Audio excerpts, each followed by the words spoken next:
পিরোজপুরে কচা নদীর উপর নির্মিত অষ্টম বাংলাদেশ চীনমৈত্রী সেতু।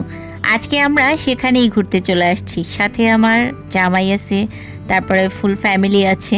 তো আজকে কি করলাম সেটাই হচ্ছে আপনাদের সাথে শেয়ার করব। আসসালামু আলাইকুম এভরিওয়ান, সবাই কেমন আছেন? কি অবস্থা সবার?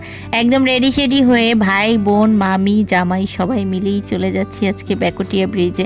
আমাদের পিরোজপুরে কিন্তু বেকুটিয়া ব্রিজের ভালো একটা নাম আছে, যদিও কোনো একটা কিছু প্রোগ্রাম হলে ওইখানেই সবাই চলে যায়, কজ জায়গাটা ভীষণ রকমের সুন্দর।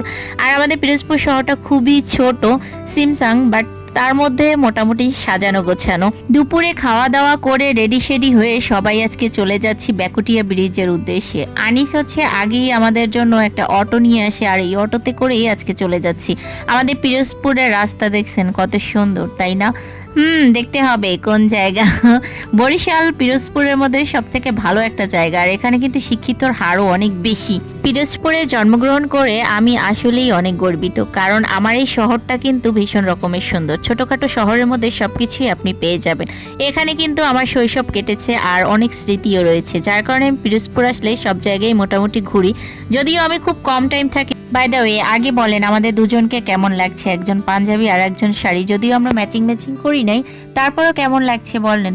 মাশাল্লাহ না বলে কিন্তু যাবেনই না, অবশ্যই কমেন্টসে মাশাল্লাহ লিখতে হবে। হ্যাঁ, আসলে দুজনের মধ্যে ভালোবাসা থাকলে আপনি দেখবেন অনেক তৃপ্তি পাবেন। ভালোবাসা একটি অমূল্য সম্পদ যা জীবনকে সুন্দর করে তোলে। এটি একটি শক্তিশালী আবেগ যা মানুষকে অনেক কিছু করতে পারে। ভালোবাসা ছাড়া আসলে জীবন অসম্পূর্ণ। যদি আপনি একজন রাইট পারসন আপনার লাইফে পান, তাহলে আপনার লাইফটা হবে খুবই ব্রাইট।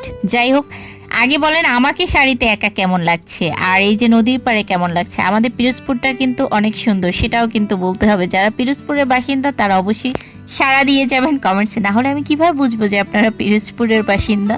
একদম বিকেল বেলা সূর্য যখন ডুবে যাবে এত সুন্দর একটা সময়ে আমরা চলে আসছি। আসলে এখানে বিকেলটা কাটাতে কিন্তু খুবই ভালো লাগে, যদি হয় পাশে প্রিয়জন আর ফ্যামিলি।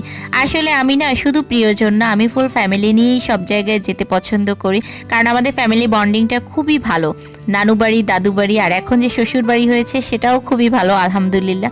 সব কিছু নিয়ে আমি মোটামুটি খুবই হ্যাপি। আর এই যে এখানে আমি আর আমার বোন আমরা বসে একটু ছবি ক্যাপচার করতেছিলাম, তো সেই মাঝখান থেকে আমার জামাই এবার আমাদের দুজনের একটু ভিডিও ক্লিপ নিল। আসলে প্রকৃতি হলো জীবনের এক আদি উৎস, যেখানে প্রতিটি সুর নতুন স্বপ্ন জাগায়। প্রতিদিনই সূর্যের মতো, প্রতিদিন যেমন সূর্য ওঠে তেমন প্রতিদিনই আমাদের নতুন নতুন স্বপ্ন জাগায়। আসলে প্রকৃতিকে ততটাই ভালোবাসতে হবে যতটা আপনি নিজেকে ভালোবাসেন। যে প্রকৃতিকে ভালোবাসে সে নিজেকেও ভালোবাসতে জানে। যাই হোক, ঘুরতে ঘুরতে আমাদের সন্ধ্যা হয়ে গেল, আর এখন হচ্ছে আমরা চাটা খেয়ে দেন বাসায় চলে যাব। এই ছিল আজকের মতো ভিডিও। সবাই ভালো থাকেন, আল্লাহ হাফেজ।